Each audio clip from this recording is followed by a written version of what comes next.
நீங்க துபாய்ல business start பண்றதுக்கு உங்களுக்கு கண்டிப்பா ட்ரேட் லைசென்ஸ் தேவை. அது எப்படி அப்ளை பண்றது எல்லாமே பத்தி இந்த வீடியோல நம்ம பார்க்கலாம். ஃபர்ஸ்ட் நீங்க வணிகம் ஸ்டார்ட் பண்றதுக்கு ஆரம்பத்துல ஒப்புதல் வாங்க வேண்டியது ரொம்பவே அவசியம். அதுக்கு உங்களுக்கு தேவையான டாக்குமெண்ட்ஸ்லாம் பாஸ்போர்ட் அல்லது எமிரேட்ஸ் ஐடி நகல், யுஐடி, ரெசிடென்சி பெர்மிட் அல்லது விசா நகல். விண்ணப்பதாரர் ஒரு பிரதான நிலப்பகுதி நிறுவனத்திற்கு செயல்பாடுகளை மேற்கொள்ளவிருந்தால் ஸ்பான்சரிடம் இருந்து என்ஓசிஸ் சான்றிதழ், companies articles of association, feasibility study of the project. இதுவே தாய் நிறுவனம் இருந்தா நீங்க எக்ஸ்ட்ரா டாக்குமெண்ட்டை சப்மிட் பண்ணணும். Board resolution, authorisation of the managing director, தாய் நிறுவனத்தின் வணிக பதிவு சான்றிதழ், parent company's memorandum of association, தாய் நிறுவனத்தின் வர்த்தக உரிம நகல். இந்த ஆரம்ப ஒப்புதலுக்கு கட்டணம் 120 திர்ஹம்ஸ். அது மட்டும் இல்லாம உங்களோட ட்ரேட் நேம முன்பதிவு செய்யறது ரொம்பவே முக்கியம். முன்பதிவு செய்யறதுக்கு 620 திர்ஹம்ஸ் கட்டணம் வசூலிப்பாங்க.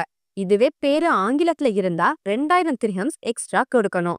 ட்ரேட் நேம் செலக்ட் பண்றதுக்கு சில ரூல்ஸ் இருக்கு. 3 எழுத்துக்களுக்கு மேல இருக்கக்கூடாது.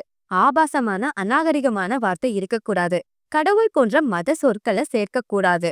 வணிக செயல்பாட்டை தர்க்க ரீதியா பிரதிபலிக்கணும். பெயர்கள் மொழிபெயர்ப்பு இல்லாமல் மொழியில் எழுதப்படணும். ஏற்கனவே இருக்கக்கூடிய பேரை ரத்து செஞ்சிருவாங்க. தடை செய்யப்பட்ட பேரும் இருக்கக்கூடாது. மொத்தமே 3 வகையான வர்த்தக உரிமங்களை தராங்க. சாதாரண உரிமம், உடனடி உரிமம், ட்ரேடர் உரிமம். உங்களுடைய வர்த்தக உரிமத்தை சரிபார்க்க நீங்க DET சைட்டுக்கு போங்க. அதுல இருக்கக்கூடிய சர்வீசஸ்க்கு செல்லவும். லைசன்ஸ் இன்ஃபர்மேஷன் என்பதை தேர்ந்தெடுக்கவும். அதுல நிறுவனத்தின் பெயர் அல்லது உரிம எண் மூலம் நீங்க தேடலாம். நிறுவனத்தோட சுய விவரம் காண்பிக்கும். உரிம நிலை, காலாவதி தேதி, சட்ட வகை, தொடர்பு, வணிக நடவடிக்கை, நேரடி முகவரி. பிசினஸை கையாளும் போது வெளிப்படைத்தன்மை மற்றும் சட்டப்பூர்வமான தன்மையை உறுதிப்படுத்திக்கோங்க. அதுக்கு இந்த அமைப்பு உதவியா இருக்கும்.